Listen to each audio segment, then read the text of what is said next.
All right, guys, so you now have seen a scatter plot, and a scatter plot is the way we display collected data. What we need to do once we start looking at it, now that we know what a positive correlation looks like and a negative correlation looks like, we need to figure out what to do with this information. So basically what happens is you get a trend line, and a trend line gets drawn through the scatter plot, and it's used to actually interpret information. Now, if you notice at the 3 here, there's no point anywhere. But based on this line, I could expect it to be within that framework of that black line drawn. When we look for data that's inside of an already collected group of data points, we call that interpolating because it's within the data points. But if we wanted to know maybe what it was like when it was out at 20, we would have to extend beyond the graph, and that's called extrapolating. You're going on the exterior, the outside of the data collected.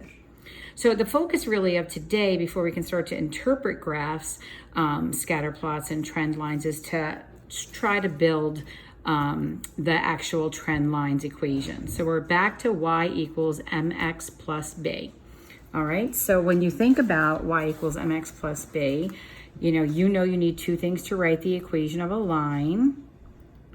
So you will need your slope and you will need your y-intercept. So for some of these, we're going to be able to get enough information just from the graph. So at the y-intercept I have is a 5. So I'm going to come right on over here and put the 5 down. I know that the y and the x will be parts of that. Now I need to find the slope. Now, because these are already drawn, you're going to go on ahead and just use your graphical understanding of slope. So if I'm at 5 here and it's going up to 9, that's up 4 and over 8. So up 4 and to the right 8 is 4 over 8, or 1/2.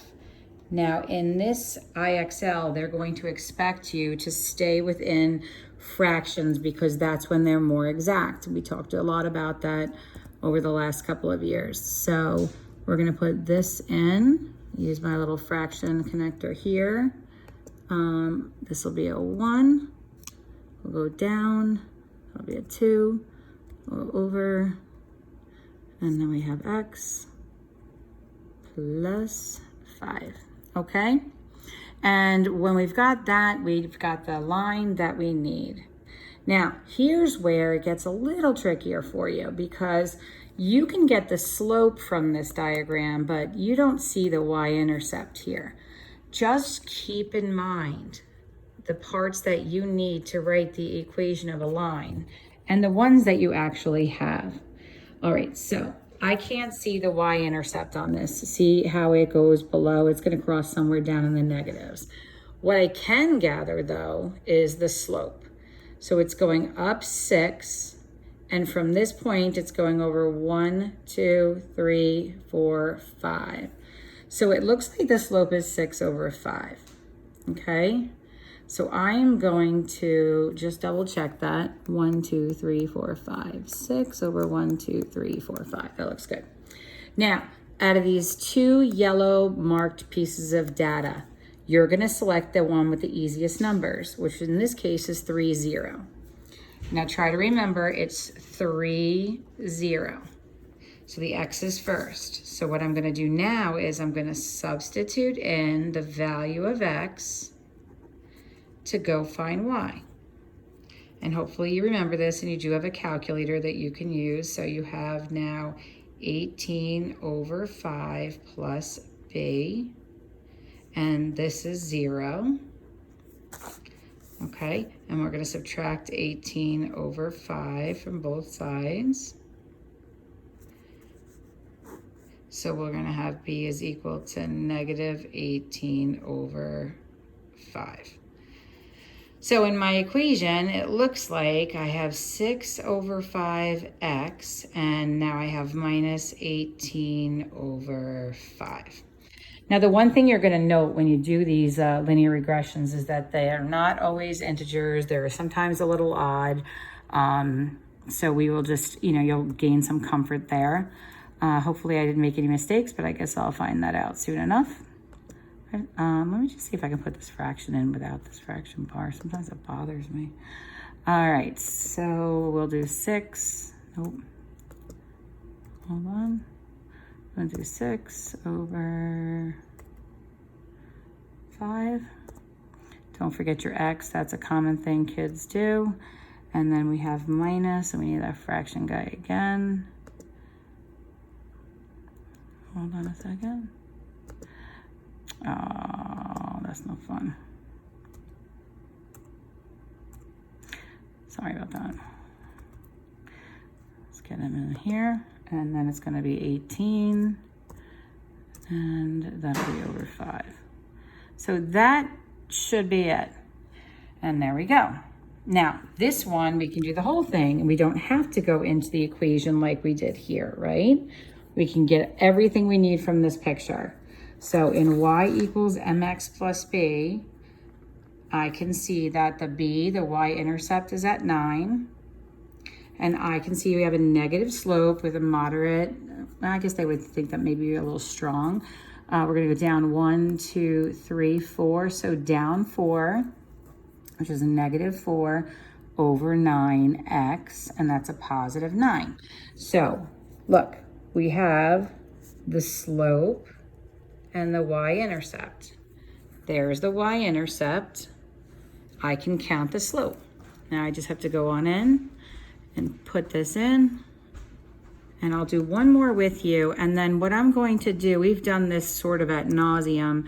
I think that most of you should be able to be okay. But if you're not, that's okay too. And you can just reach out to me. But I am going to be in a faculty meeting from like 9 until probably 10:30.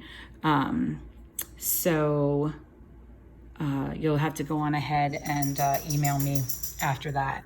All right, this is the last one I'm going to do with you because you know how to do this. Gather what you can from the graph. The smartest people do the least amount of work, right? So I can see that maybe this thing looks like it's going to cross up there like 11, 12, 13-ish, but I don't see a clear intercept. So what I'm going to do is focus on what I do know, which is the slope. So I have to go down 8 and over 4. So that slope is down 8 over 4, which means you're going to have to simplify that, right? We can't leave it like that. So that's going to be negative 2x. Now let's just make sure that's right. If I go down 2, I'm over back on the line, down 2, over back on the line. So that looks good. Now of the 2 points they gave me, yellow points, this guy's the easiest because one of his coordinates is going to be a 0. So I'm going to put into this equation now the point 6, 0. So the y is 0, the x is 6. So I have 0 is equal to, and I have negative 12 plus b. I'll add 12 to both sides. And then the b is 12. So then the equation is negative 2x plus 12. And then does it make sense? Like, does it look like it might continue and cross at the 12? And it does. So I'm going to go on right in here. And I'm going to do y is equal to, and we're going to do negative 2x plus 12. Oops. Plus 12. So you're going to have to get, I would like to see you get 10 to 12 of these right, and then you can stop, okay? You can see how quickly I've done 4 problems, I'm up at 40. So use the least amount of work, like this one here clearly has an intercept and a slope, so it's not gonna take that much time. I'd love to see you guys get to mastery. So I think if you get them correct and you get to 12 correct, you'll be pretty close. So push yourself, it's 40 minutes or your highest, no matter what. You can do this.